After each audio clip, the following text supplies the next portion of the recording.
eu terminei agora Enciclopédias, ou Encíclica de Pedras, ou Enciclopédia de Pedras, ou Enciclo de Pedras. É um livro, um poema só, são 380 e poucos blocos, só sobre pedras, mas é um livro com multitítulos, um poema com multitítulos, e o leitor irá, por certo, fazer a sua opção ou recriar o poema.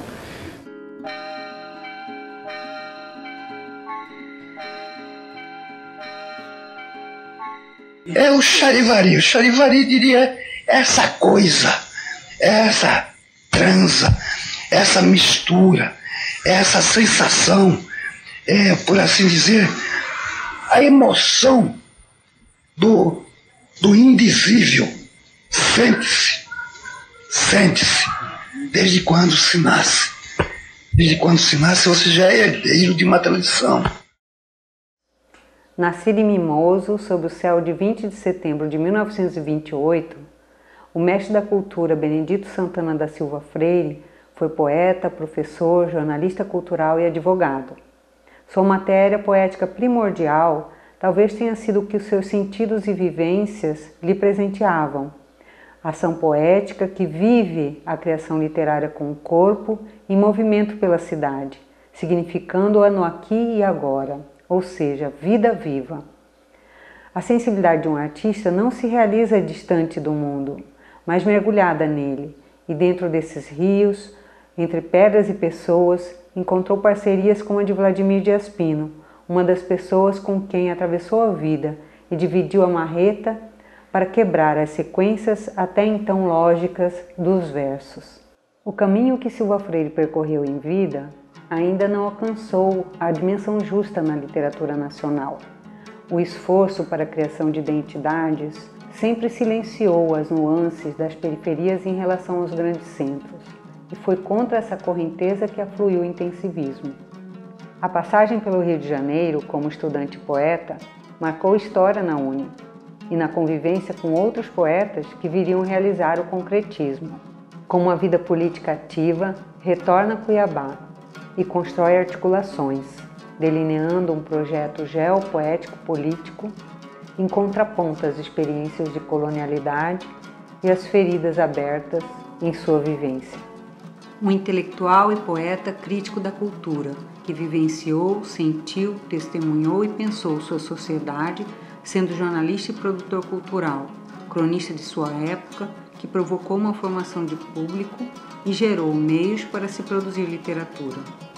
Atravessado pelas experiências e engajamento político de esquerda, comprometido com o nacionalismo, caçado pela ditadura militar brasileira e pelas influências do mundo jurídico, enquanto professor de Direito da Universidade Federal de Mato Grosso e advogado trabalhista. Um escritor que pensou a América Latina e o Brasil, a partir das fronteiras de Mato Grosso e Mato Grosso do Sul, que batalhou para romper com o colonialismo interno e contribuiu para a emancipação intelectual do país por meio de um caminho próprio na literatura e de sua luta pela cuiabania. O seu grande projeto de vida foi a construção de Trilogia Cuiabana, uma obra que identifica nossas singularidades, um poema telúrico em defesa de nossas identidades. Às vésperas de seu centenário, publicamos o 3º volume, não como quem finaliza uma obra, mas como quem a deságua para o mundo. Porque eu voltei para Cuiabá e eu tinha que fazer o meu trabalho, o trabalho assim telúrico, da herança atávica da minha terra, e foi procurando uma outra variante que eu encontrei a microssíntese poemática com o mesmo sentido do poema abrangente, do poema corrente. E eu fiz ao contrário, eu fiz a síntese, abandonando a lógica temática. Porque o mundo moderno de hoje, o homem da metrópole, ele não tem tempo para ver detalhes. E de repente a gente traz micros detalhes, uma abordagem poético-sociológica, que o leitor se assusta.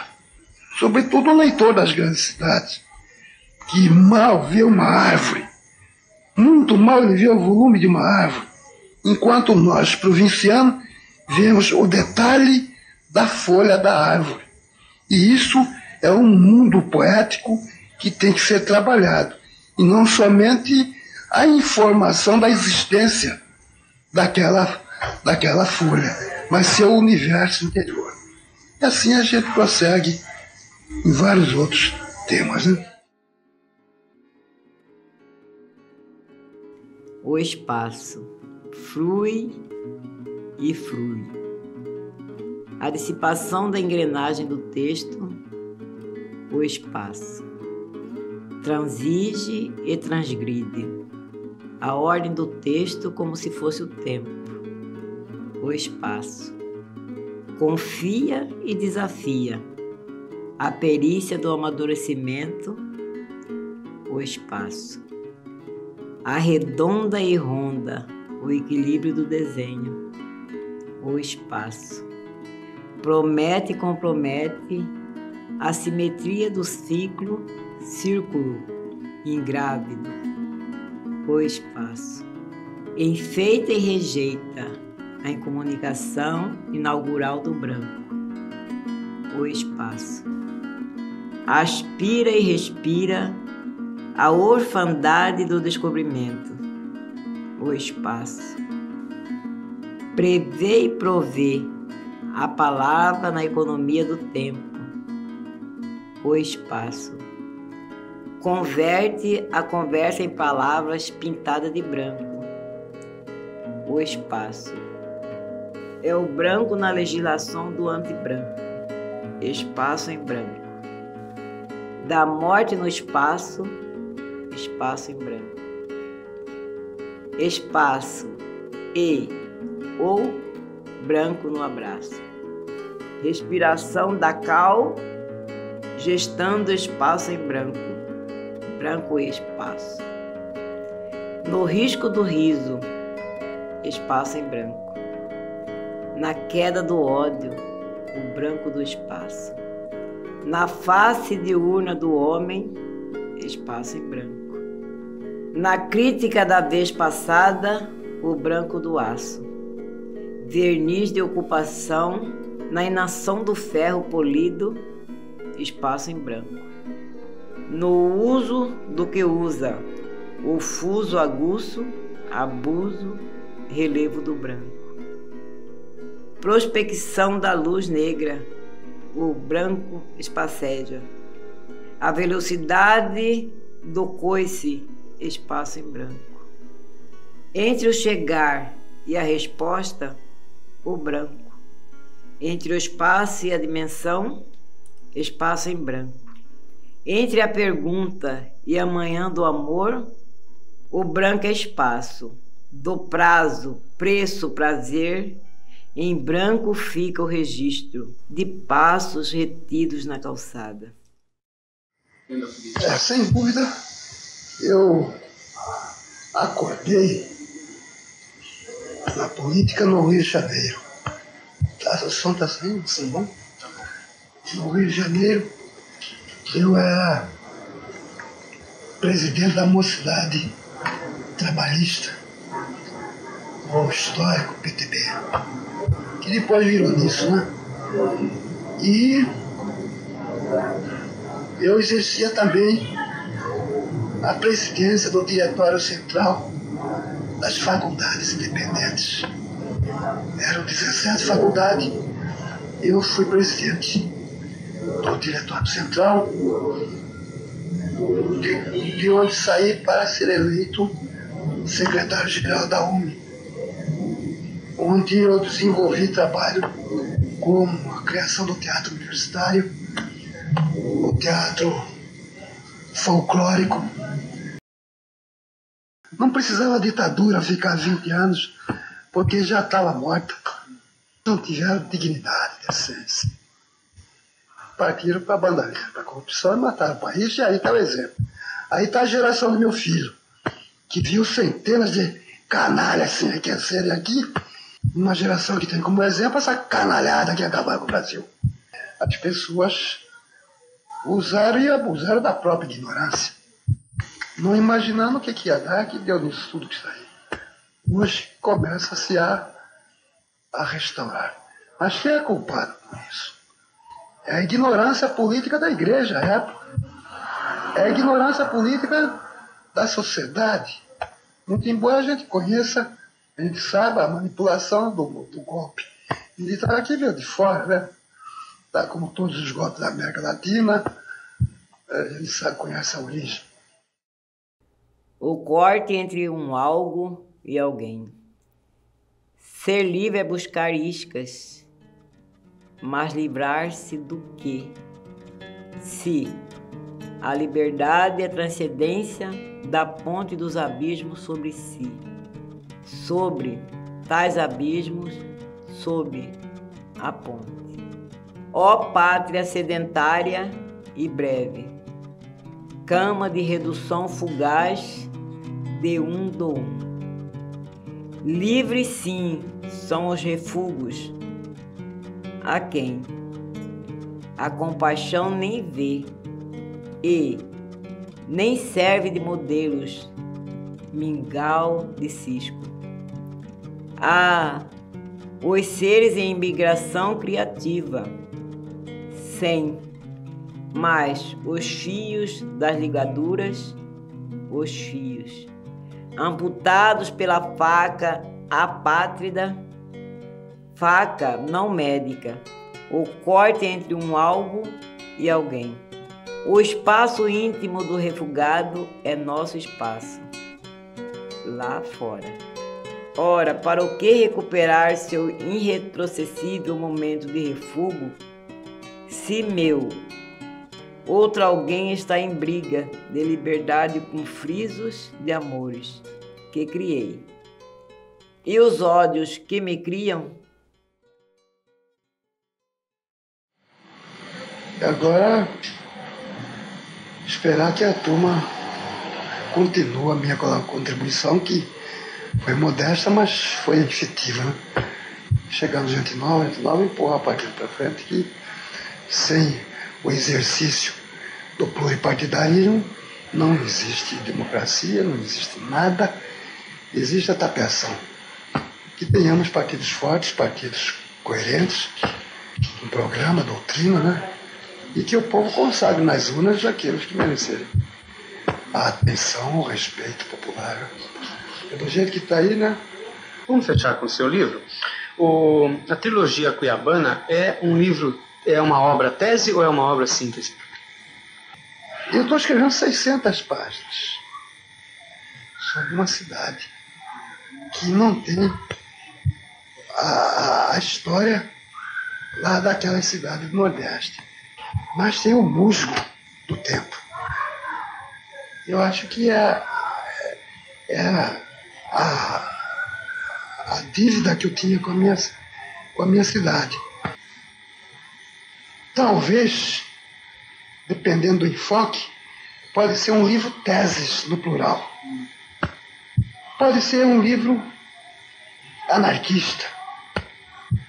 Pode ser um livro sério. Um livro moleque. Um livro de pesquisa. Um livro da inconformação. Um livro almanaque. Um livro enciclopédias. Ó pedra de sonho, não é nada demais empedrecer-se se se continua sonho. Rio que ama suas pedras não seca nunca. Um cisquinho de nada vazou do olho da paisagem. Veio ver a pedra, vendo a paisagem, vendo o verde aritmético do vento, em cachos de tempo, pedra e espanto.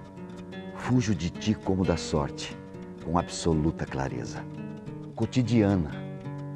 A pedra está no tempo e fora dele, dentro dela, rindo as claras rugas do dia. Dissipado o seu âmbito anterior, a pedra anoitece, a idade desinabre, mas permanece seu estado de etc. Imatura, a pedra se imagina criança, porque chora de agredir sem rumo.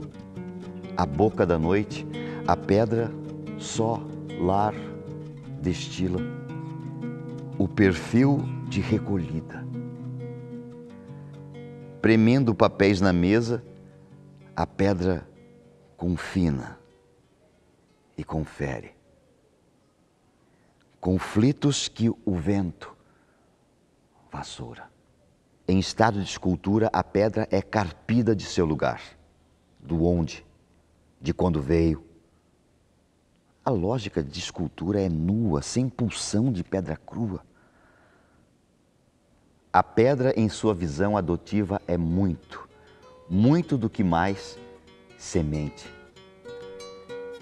Saiu como veio, na raiva, lencando a ventosa do vento nas pregas da pedra. No útero da líquida estrela, a pedra se moe, até onde a cicatriz amadurece a pele. Agora, no útero da líquida estrela, desdormirei de tal faro de cristal, de cal, de pedra, sob o vento e a pele, onde some o silêncio.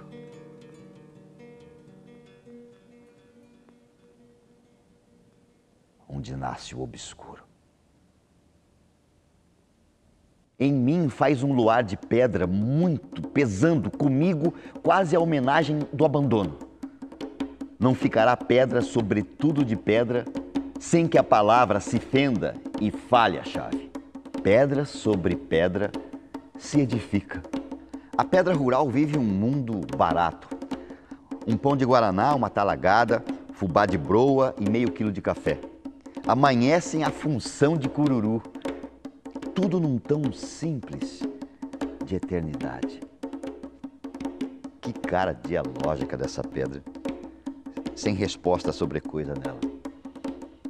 A regra é 3 por 1. Traço que amassa o salário, cascalha a concreção do ritmo quadrado.